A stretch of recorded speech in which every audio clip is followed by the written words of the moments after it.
İnanılmazdı. Bir oğlan təsadüfən tərk edilmiş Chevrolet Corvette C 3 kolleksiyasına rast gəldi. Maşınların hamısı qalın toz qatı ilə örtülmüşdü. Rəngi belə görünmürdü. Amma biri dərhal diqqətini çəkdi. Cəmi 33 mil yürüşü var idi və salonu da ilk baxışdan ideal vəziyyətdə görünürdü. O, bu əfsanəyə ikinci həyat vermək qərarına gəldi. Qaraja qayıdan kimi işə girişdi. Əvvəlcə təkərlərin dərin təmizliyi ilə başladı. Sonra üstündən güclü su ilə yuyaraq toz və çirki lakı zədələmədən təmizlədi. Kapotu açanda isə sürprizlə üzləşdi. Mühərrik bölməsində siçanların yuvası vardı. Hər tərəfli təmizlikdən sonra sıra gəldi maşının ürəyinə baxmağa. Bu, 5.7 litrlik əfsanəvi V8 Crossfire Injection idi. Təxminən 200 at gücü. 1980-ci illər üçün çox güclü göstərici idi. İndi isə bu mühərrikin yenidən dirçəlmək şansı var. Kuzova qalın aktiv köpük vuruldu. Ən çətin yerlərə qədər sızdı. Fırçalar, süngərlər, kimyəvi vasitələr, hər şey işə düşdü ki,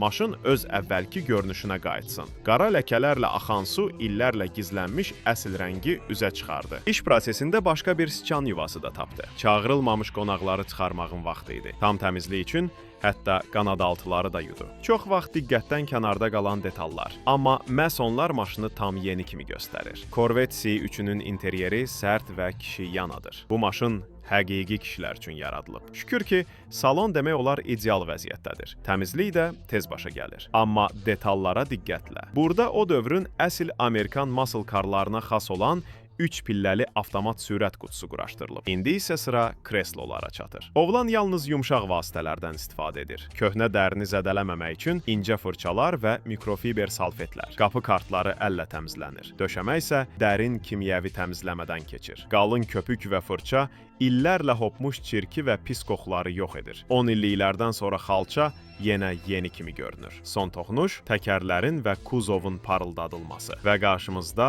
vaxt kapsulu kimi bir Corvette. Sanki elə bugün konveyerdən çıxıb. Corvette C3 dizaynı ilə valeh edir. Uzun kapot, aqressiv arxa, geniş qanadlar. Bu xəttlər o dövrün ruhunu daşıyır. Maşınlar hələ ruhla düzəldilirdi. İndi isə o yenidən yollara və qərblərə hökm etməyə hazırdır.